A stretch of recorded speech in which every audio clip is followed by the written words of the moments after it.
Howdy, and welcome to Mo's World, the baseball podcast. We're excited to bring you another episode where we chat about baseball like a group of friends hanging out at the bar. Awesome! Your feedback is important to us, so please feel free to share your comments.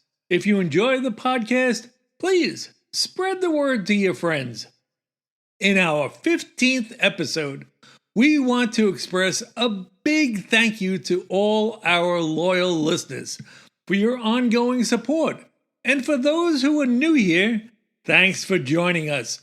We hope you enjoy the show. Who will win the Most Valuable Player awards in 2024 in the American League and the National League? We've got a full list of candidates. Oh, candidates? Do I get to vote? Because when you vote, the candidates are who you should vote for. Alrighty. Who let her in here? All right, getting back to the list. So, in the American League, top contenders are Aaron Judge of the New York Yankees at center field, Bobby Witt Jr. of the Kansas City Royals at shortstop, Juan Soto of the New York Yankees in right field, Gunnar Henderson of the Baltimore Orioles at shortstop, Jose Ramirez of the Cleveland Guardians at third base. Over in the National League, we've got Shohei Ohtani at DH of the Los Angeles Dodgers, Francisco Lindor of the New York Mets at shortstop, Marcell Ozuna, the Atlanta Braves, DH, and Ketel Marte of the Arizona Diamondbacks at second base. Now, the top 10 hitters of this year sounds like the exact same list. Aaron Judge, Juan Soto, Shohei Ohtani, Bobby Witt, Yordan Alvarez, Brent Rooker. These guys had great years. But in the American League, we're going to start with Aaron Judge, who had a 9.6 WAR. Now, Judge's 62.5% hard hit rate is in baseball's top 1%. And his 96.7 mile per hour average exit velocity, but that's no surprise, right? My take on Judge's year is that he has stayed healthy and is producing. At 152 games played, it's obvious he's in the lineup. And he's gonna put up some impressive numbers. Judge has cooled off a bit, and his power numbers no longer looks like he's gonna hit 60 home runs. He and the Yankees cannot afford to cool off these last weeks of the season. He finally broke his 16-game home run drought against the Red Sox in big fashion, hitting a game-winning grand slam. Now the Yankees will need him to continue to warm up. His slugging average is at .692. It's been cold for 16 games, and he still leads Shohei Ohtani, who's second, with a .609 OPS. Currently, Judge is sitting at 53 home runs, 136 RBIs, .321 average, with 113 runs scored, 35 doubles, 124 base on balls, and an OPS of 1.144, which leads the majors. He's dropped 11 points behind Bobby Witt Jr. in average, which basically ended his chance at a triple crown. If you like the stat of barrels/BBE percent, Judge is killing it with 26.8% compared to Giancarlo Stanton's number 2 number of 21.1%. Now, Bobby Witt Jr., who's produced a 9.6 WAR this year, he has been in the MVP conversation all season long. And it only seems like he's getting better. Witt is currently leading the league in .331 average, 124 runs scored, and 201 hits. He's also produced 44 doubles, 11 triples, 32 home runs, 108 RBIs with those 30 stolen bases, and a .985 OPS in 154 games played. With a second straight 30-30 season, that is a complete year and truly MVP potential. My take is he is just short of the season Aaron Judge is having. Bobby Witt has been the leader of the surprising Royals this year, as they have gone from losing over 100 games last year to being in contention for the division title basically until this week. I think we can look forward to this for many years to come. Next candidate is Juan Soto, who has produced a 7.6 WAR this year. Soto is second in on-base percentage at .419 behind Judge, and his OPS of .997 is sitting right behind Judge.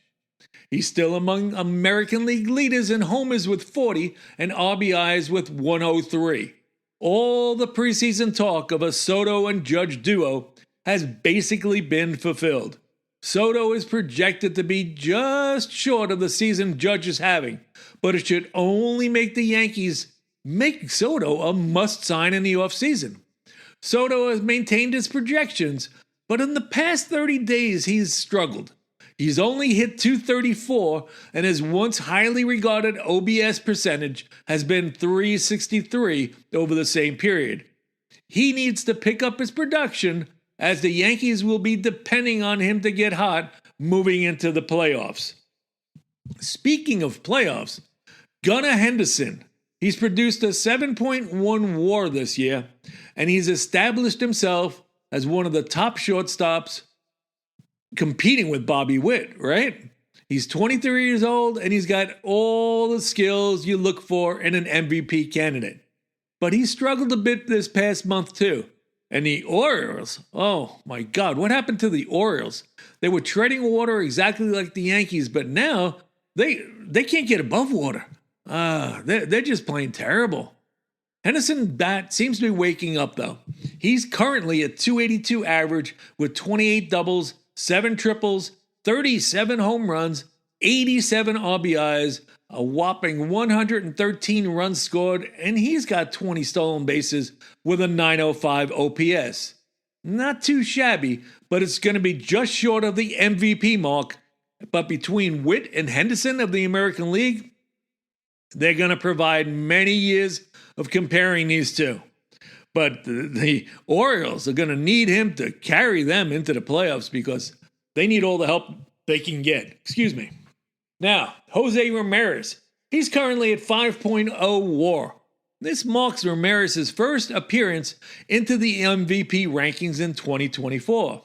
But he's plenty deserving of consideration. He's been steadily, almost quietly putting together another strong season in Cleveland, as the Guardians have built a surprising lead in the American League Central. Ramirez doesn't lead the league in any major categories, though he shows up in top 5 games played with 151, runs scored with 106, doubles with 35, home runs with 35, RBIs with 107, and also a nice 271 average and an 844 OPS. All pretty damn important categories when discussing MVPs. But, Jose Ramirez is just too consistent. The Guardians have improved in scoring this year, and, having Jose Ramirez in your everyday lineup doesn't hurt. He will be short in the MVP voting, though. Others that were in the running were Yordan Alvarez of the Astros, Anthony Santander of the Orioles, Emmanuel Closet of the Guardians, Vladimir Guerrero of the Blue Jays, and Jarren Duran of the Red Sox all had unbelievable years in leading their teams. Moving to the National League, we're starting off with Shohei Ohtani's 6.6 WAR. Ohtani is making his run at his 3rd MVP award, and in doing so, he would become just the 2nd player to win the award in each league, joining Hall of Famer Frank Robinson. Not only that, but Ohtani would become the 15th player in Major League Baseball history to win an MVP award in consecutive seasons. Honestly, I'm not wild about voting for a DH as MVP. Unless it's Manny Ramirez with 165 RBIs kind of thing, and he didn't even win it then. but you guys know that already. Ohtani is the hottest hitter in the last 30 days. And he's moved to the top of the leaderboard in the National League in popular categories such as home runs with 48, RBIs with 110, batting average 287, OPS 978, and slugging of 607. And of course, you can't forget those 49 stolen bases. So what does this all mean? Basically, it means he's on base a lot and making things happen, which are major components of winning baseball and MVP awards. He's been one of the Dodgers' most consistent bats all season. Really, his average hasn't been below 290 since April 5th. And any day now, he will produce the first 50-50 season in Major League Baseball history. I didn't think of this at the signing, but Ohtani being in the National League is a good thing for baseball, as we don't have to decide now between Judge or Ohtani. To be honest, as hot as Francisco Lindor was with the Mets, I thought perhaps this vote would be close, but Ohtani will win his third MVP award. Speaking of Lindor, he's up next with a 7.3 WAR for this year. The Mets are the hottest team in the wild card run, currently at 18-8 in the last month. They've caught the Braves, who were also 17-9, but they are 2 games out of the last postseason spot. Lindor has been a leader with his .271 average, 31 home runs, 86 RBIs, and 27 stolen bases. Is it enough, though? Unfortunately not. But one thing's for sure, Lindor and the Mets have made things interesting. If the last playoff spot is going to be decided, it's going to be in the 3-game set in Atlanta, September 24, 25, and 26. Perhaps that could be a last-minute surge to some first-place consideration. His production and leadership is at a high right now. He led the Mets back into the wild card picture, but I believe he's going to be just short of Ohtani's historic season. Next up, Marcell Ozuna at a 4.5 WAR. Marcell Ozuna, triple crown contender? I would have said no friggin' way, but that's where we were on August 15th. Unfortunately, Ozuna had a brutal past 30 games. He had no home runs, no RBIs over a 20-game stretch. That killed his chances at MVP, as he and the Braves were ice cold. At a .306 average, 30 doubles, 38 homers, 100 RBIs, 92 runs scored, and a nice OPS of 940, it was a great season for him. For the Braves to even have a chance to make the playoffs, they are going to need the June version of Marcell Ozuna. So Ohtani and Lindor both have Ozuna beat for MVP, as vanishing the last 20 games really didn't help his cause. Moving out west, we've got Ketel Marte's 5.2 WAR for the season. In early August, Ketel Marte was starting to emerge as perhaps the only viable candidate to keep Shohei Ohtani from winning a National League MVP. Marte has been the brightest star for what has been the most potent offense in baseball.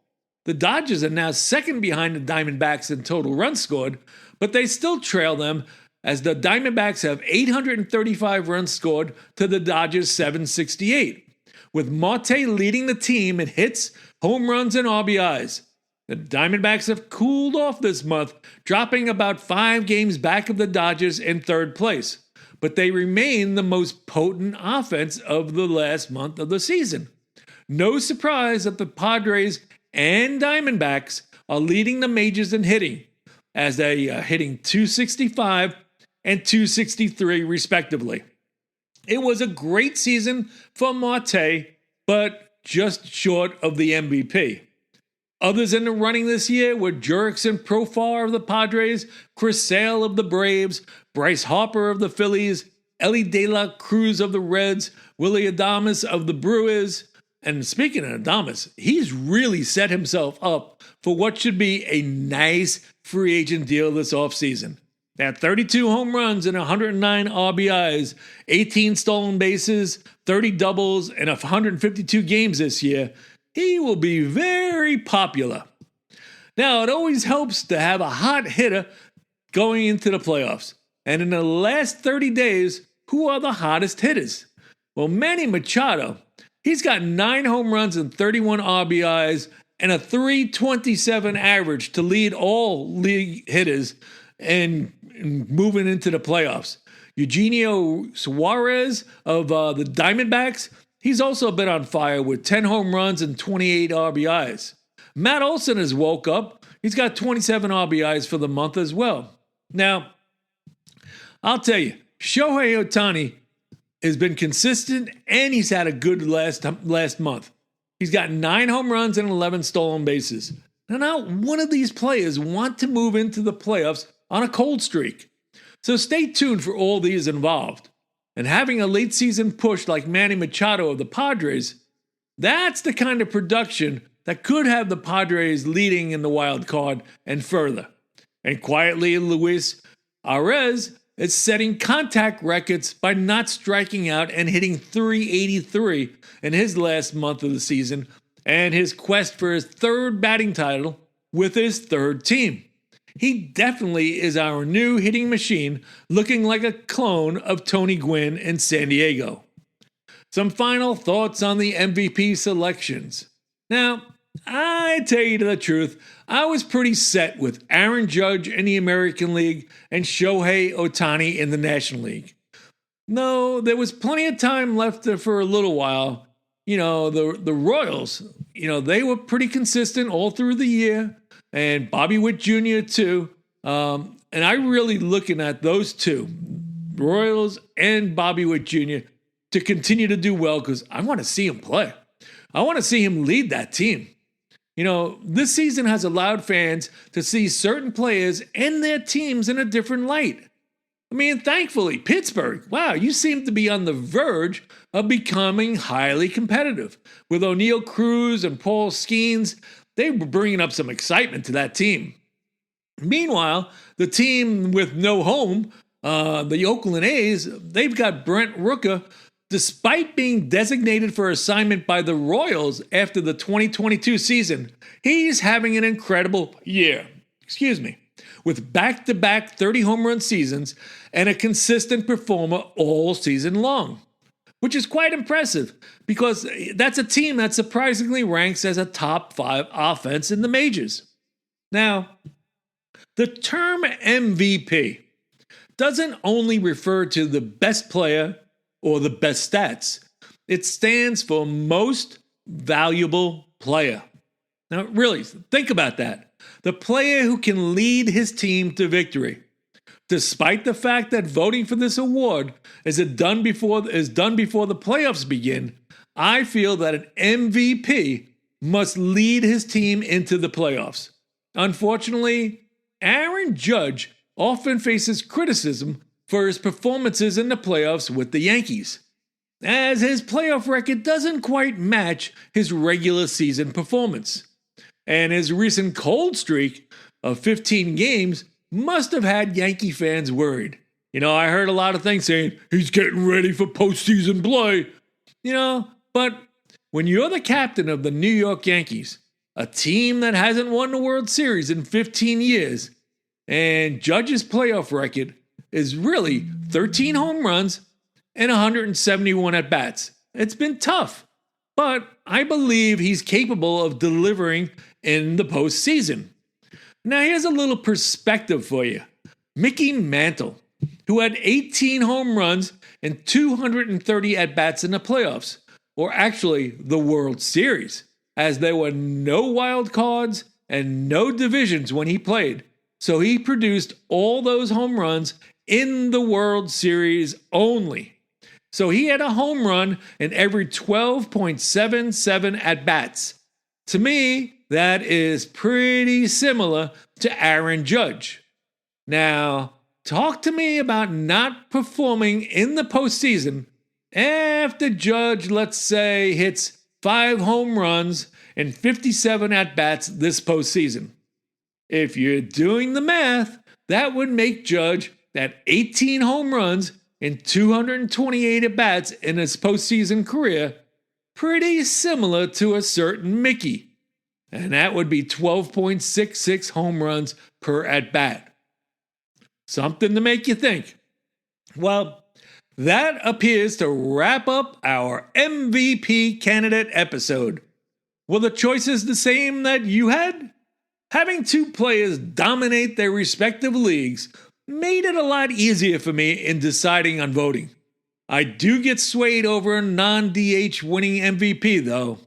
But I hope you enjoyed our 15th episode of Mo's World, the baseball podcast. Don't forget, we release new episodes every Friday, each about 20 minutes long. Thank you for listening, and please spread the word to your friends. Keep an eye out for next week's episode, as we will follow this one up with Cy Young Award candidates. So ask yourself, whose world is it? It's Mo's World.